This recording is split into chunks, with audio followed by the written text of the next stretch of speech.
دوستو عیسائی حضرت عیسیٰ علیہ السلام کو نعوذ باللہ اللہ کا بیٹا کہتے ہیں، جبکہ یہودی حضرت عزیر علیہ السلام کو اللہ کا بیٹا کہتے ہیں۔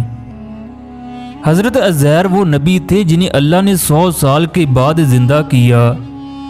جب وہ 100 سال کے بعد اپنے گھر گئے تو ان کے بچوں اور ان کی والدہ نے کیا کہا؟ دوستو جب بنی اسرائیل کی نافرمانیاں حد سے گزر گئیں تو اللہ تعالیٰ نے بخت نصر کے بادشاہ کے ذریعے ان پر عذاب الہی نازل کیا۔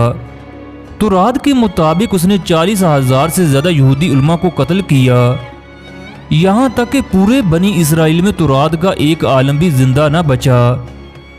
بخت نصر نے بنی اسرائیل کے 80,000 افراد کو قیدی بنا لیا اور بھیڑ بکریوں کی طرح ہاں کر بابل لے گیا۔ عزیر علیہ السلام بھی ان قیدیوں میں سے ایک تھے جو بابل کی جیل میں قید رہے۔ جب عزیر بابل کی جیل سے رہا ہوئے تو اللہ تعالیٰ نے انہیں نبوت سے نوازا۔ انہوں نے بچپن میں ہی پوری تورات کو حفظ کر لیا تھا۔ ایک دن عزیر اپنی زمین پر گھومنے نکلے، واپسی پر ایک ویران جگہ ٹھہرے۔ وہ اپنے گدھے سے اتر کر عمارت میں داخل ہوئے، ایک جگہ بسیدہ ہڈیاں بکھری تھیں۔ آپ کی زبان سے بے ساختہ نکلا، اللہ کیسے ان کو موت کے بعد زندہ فرمائے گا؟ پھر اللہ نے جبرائیل علیہ السلام کو ان کے پاس بھیجا، انہوں نے ان کی روح قبض کر لی اور پھر 100 سال تک اللہ نے یوں ہی انہیں موت کی نیند سے لائے رکھا۔ اس دوران بنی اسرائیل میں بہت سے واقعات ہوئے، یہاں تک کہ بیت المقدس پھر آباد ہوا اور ایک پر رونق شہر بن گیا۔ پھر اللہ تعالیٰ نے آپ میں روح پھونک دی اور آپ زندہ ہو کر بیٹھ گئے۔ فرشتے نے آپ سے پوچھا، آپ یہاں کتنی مدت رہے؟ انہوں نے جواب دیا، 1 دن یا دن کا کچھ حصہ۔ فرشتے نے کہا، آپ 100 برس اسی حالت میں رہے، آپ اپنا کھانا پینا دیکھیے جو ابھی تک نہیں بدلے۔ پھر فرشتے نے کہا، اپنے گدھے کو دیکھیے۔ انہوں نے جب گدھے کی جانب دیکھا تو وہ حیران ہوئے، کیونکہ گدھے کی ہڈیاں گل سڑ کر بسیدہ ہو چکی تھیں۔ فرشتے نے ہڈیوں کو حکم دیا تو ہڈیاں ہر طرف سے اکٹھی ہو کر ایک جگہ جمع ہو گئی، پھر جڑ کر ڈھانچہ بن گئیں، پھر ان پر گوشت چڑھا اور بال آ گئے۔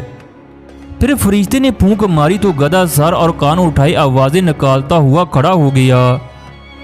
عزیر علیہ السلام اللہ کی نشانیاں دیکھ کر بول اٹھے، میں یقین کرتا ہوں اللہ ہر چیز پر قادر ہے۔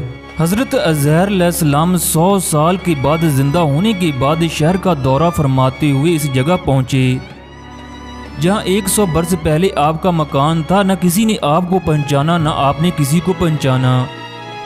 ہاں ابلتا دیکھا کہ ایک بہت بوڑھی اور اپاہج عورت مکان کے پاس بیٹھی ہے، جس نے اپنے بچپن میں حضرت عزیر علیہ السلام کو دیکھا تھا۔ آپ نے اس سے پوچھا، کیا یہی عزیر کا مکان ہے؟ تو اس نے جواب دیا، جی ہاں۔ پھر بڑھیا نے کہا کہ عزیر کا کیا ذکر ہے؟ ان کو تو 100 برس ہو گئے ہیں، وہ بالکل ہی لاپتہ ہو چکے ہیں۔ یہ کہہ کر بڑھیا رونے لگی۔ تو آپ نے فرمایا، اے بڑھیا، میں ہی عزیر ہوں۔ تو بڑھیا نے کہا، سبحان اللہ، آپ کیسے عزیر ہو سکتے ہو؟ آپ نے فرمایا، اے بڑھیا، مجھ کو اللہ تعالیٰ نے 100 برس مردہ رکھا، پھر مجھ کو زندہ فرما دیا اور میں اپنے گھر آ گیا۔ تو بڑھیا نے کہا، حضرت عزیر علیہ السلام تو ایسے با کمال تھے کہ ان کی ہر دعا مقبول ہوتی تھی۔ اگر آپ واقعی عزیر علیہ السلام ہیں تو میرے لیے دعا کیجیے، میری آنکھوں میں روشنی آ جائے اور میرا فالج اچھا ہو جائے۔ حضرت عزیر علیہ السلام نے دعا کر دی تو بڑھیا کی آنکھیں ٹھیک ہو گئیں اور اس کا فالج بھی اچھا ہو گیا۔ پھر اس نے غور سے آپ کو دیکھا تو پہچان لیا اور بول اٹھی کہ میں شہادت دیتی ہوں، آپ یقیناً حضرت عزیر علیہ السلام ہیں۔ پھر وہ بڑھیا آپ کو لے کر بنی اسرائیل کے محلے میں گئی۔ اتفاق سے وہ سب لوگ ایک مجلس میں جمع تھے اور اسی مجلس میں آپ کا لڑکا بھی موجود تھا جو 118 برس کا ہو چکا تھا، اور آپ کے چند پوتے بھی تھے جو سب بوڑھے ہو چکے تھے۔ بڑھیا نے مجلس میں شہادت دی اور اعلان کیا کہ اے لوگو، بلا شبہ یہ حضرت عزیر علیہ السلام ہیں۔ مگر کسی نے بڑھیا کی بات کو صحیح نہیں مانا۔ اتنے میں ان کے لڑکے نے کہا کہ میرے باپ کے دونوں کندھوں کے درمیان ایک کالے رنگ کا مسا تھا جو چاند کی شکل کا تھا۔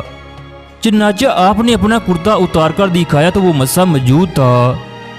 پھر لوگوں نے کہا کہ حضرت عزیر علیہ السلام کو تورات زبانی یاد تھی، اگر آپ عزیر ہیں تو زبانی تورات پڑھ کر سنائیے۔ آپ نے بغیر کسی جھجک کے فوراً پوری تورات پڑھ کر سنا دی۔ بخت نصر بادشاہ نے بیت المقدس کو تباہ کرتے وقت 40,000 تورات کے علماء کو چن چن کر قتل کیا تھا، اور تورات کی کوئی جلد بھی اس نے زمین پر باقی نہ چھوڑی۔ اب یہ سوال پیدا ہوا کہ حضرت عزیر علیہ السلام نے تورات صحیح پڑھی ہے یا نہیں؟ تو ایک آدمی نے کہا، میں نے اپنے باپ سے سنا ہے کہ جس دن ہم لوگوں کو بخت نصر نے گرفتار کیا تھا، اس دن ایک ویرانے میں ایک انگور کی جڑ میں تورات کی ایک جلد کو دفن کر دیا گیا۔ اگر تم لوگ میرے دادا کے انگور کی جگہ کی نشاندگی کر دو تو میں تورات کی ایک جلد برآمد کر دوں گا۔ اس وقت پتہ چل جائے گا کہ حضرت عزیر علیہ السلام نے جو تورات پڑھی وہ صحیح ہے یا نہیں۔ چنانچہ لوگوں نے تلاش کر کے اور زمین کھود کر تورات کی جلد نکال لی، تو وہ حرف بہ حرف حضرت عزیر علیہ السلام کی زبانی یاد کی ہوئی تورات کے مطابق تھی۔ یہ عجیب و غریب اور حیرت انگیز ماجرا دیکھ کر سب لوگوں نے ایک زبان ہو کر یہ کہنا شروع کر دیا، بے شک حضرت عزیر یہی ہیں، اور نعوذ باللہ یقیناً یہ خدا کے بیٹے ہیں۔